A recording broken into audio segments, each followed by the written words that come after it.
15 شعبان کی رات کو نہاتے دھوتے ہیں، اسپیشلی اس رات کو کہ بھئی آج کوئی تہوار ہے یا آج کوئی خوشی کا دن ہے،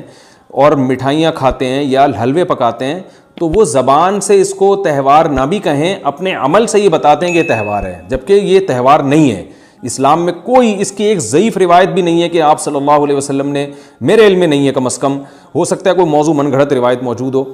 جس میں کوئی کہیں بھی نہیں ہے کہ آپ صلی اللہ علیہ وسلم نے اس رات کو ہمیں نہانے کا حکم دیا ہو، یا اچھے کپڑے پہننے کا حکم دیا ہو، یا کھانے پینے کا یا حلوے کھلانے کا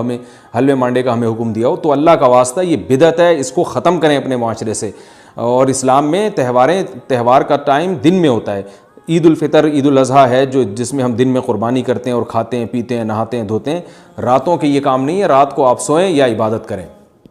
تو ایک چیز تو یہ تھی جو میں بتانا چاہ رہا تھا۔ دوسری چیز، اس رات کو قبرستان جانا۔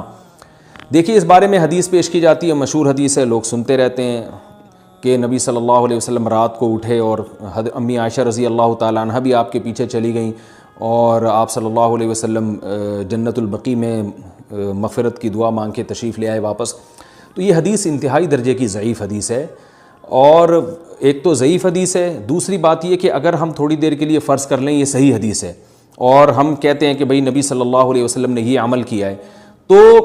صحابہ میں سے کسی سے ضعیف حدیث سے بھی ثابت نہیں ہے کہ کوئی اس رات قبرستان گئے ہوں۔ حضرت ابو بکر کے بارے میں کوئی روایت نہیں ملتی کہ اس رات قبرستان گئے ہوں، حضرت عمر کے بارے میں کوئی روایت نہیں ملتی، یہ کسی ایک صحابی کے بارے میں نہیں۔ تو آپ مجھے بتائیں کہ یہ کیسی سنت ہے کہ جو صحابہ کی سمجھ میں نہیں آئی اور ہماری سمجھ میں آ گئی ہے؟ تو مشرکین مکہ یہ کہا کرتے تھے لو کان خیرن ما سبقونا الیہ، قرآن مجید کی آیت ہے کہ اگر یہ اسلام میں کوئی خیر ہوتی تو یہ صحابہ ہم سے پہل نہ کرتے، یہ صحابہ نے ہم سے پہل کیا ہے، اس کا مطلب ہے یہ اسلام خیر کا کام نہیں ہے۔ تو مشرکین کو صحابہ سے چونکہ نفرت